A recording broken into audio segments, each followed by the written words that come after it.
আসসালামু আলাইকুম, welcome back to my channel. দর্শক কেমন আছেন? আশা করি ভালো আছেন। তা আমিও আল্লাহর রহমতে ভালো আছি।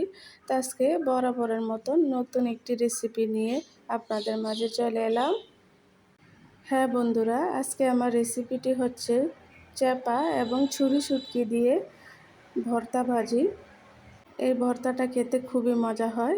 তার জন্য এখানে দেখুন আমি শুকনো মরিচ, তারপর চাপা শুটকি, ছুরি শুটকি আর পেঁয়াজ কেটে আর আস্ত কয়েকটা রসুন নিয়ে নিয়েছি। তো এগুলা এখন আমি ব্লেন্ড করে নেব। সবগুলোকে আমি ধুয়ে একসাথে আমি একটু ভিজিয়ে রেখেছিলাম। আর এখানে দেখুন তিল, সাদা তিল এটা। আমি এই তেলটা ধুয়ে পরিষ্কার করে আমি ছেঁকে রেখেছি, একটা ছাঁকনির সাহায্যে ছেঁকে রেখেছিলাম। এখানে একটা ব্লেন্ডারের জার নিয়ে নিয়েছি।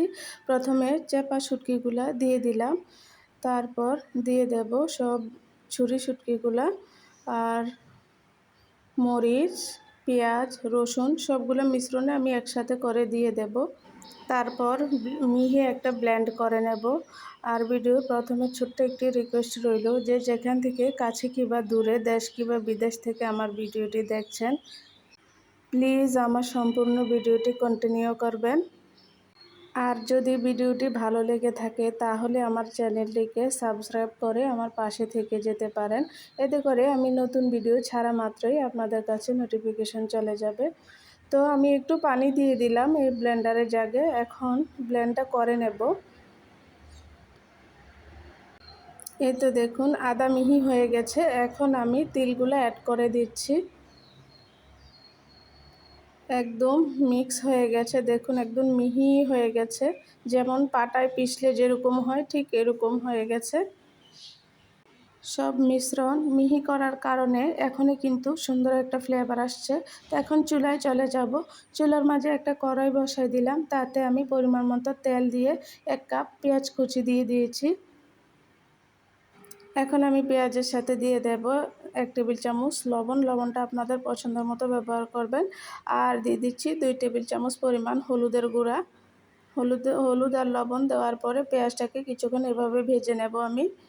তো পেঁয়াজটা ভাজা শেষ। এখন শুটকি আর মরিচের মিশ্রণটা আমি দিয়ে দেব পেঁয়াজের মাঝে। দিয়ে একটু ভালো করে নেড়েচেড়ে পেঁয়াজ আর তেলের সাথে মিক্স করে নিতে হবে। এত সুন্দর একটা ফ্লেভার পাচ্ছি, আপনাদেরকে বলে বোঝাতে পারবো না। আমার তো মন চাইছে এখনই খেয়ে নিতে। আর প্রথমে যে কুমড়ো শাকগুলো দেখিয়েছিলাম এগুলা কেটে ভালো করে আমি ধুয়ে পানি ছেঁকে রেখেছি। দেখুন কত সুন্দর লাগছে। তো এখন শুটকি আর মরিচের মিশ্রণের সাথে আমি শাকগুলা দিয়ে দেব। শুটকির ঘ্রাণে পুরো ঘর মম করছে। তো এখন শাকগুলা আর শুটকির মিশ্রণগুলো ভালো করে একত্রে আমি নেড়েচেড়ে মিশিয়ে দেব। এই পর্যায়ে চুলার আঁচটা মিডিয়ামে রাখতে হবে, না হয় নিচ থেকে পোড়া লেগে যাবে। এভাবে করে আমি 10 মিনিট শাকটাকে রান্না করে নেব শুটকির মিশ্রণের সাথে। দেখুন পানিটা টেনে আসছে, উপরেও তেল ভেসে উঠেছে, শাকগুলো একদম কমে গেছে। বন্ধুরা আপনারা যদি বাসায় এটা ট্রাই না করেন তাহলে বুঝবেন না। তো এই তো আমার ভর্তা ভুনাটা হয়ে গেছে, দেখুন কতটা লোভনীয় লাগছে, উপরে তেল ভেসে উঠেছে। দুপুরবেলা গরম ভাতের সাথে এটা হলে তো আমার আর কিছুই লাগে না। খুবই মজা হয় এটা খেতে।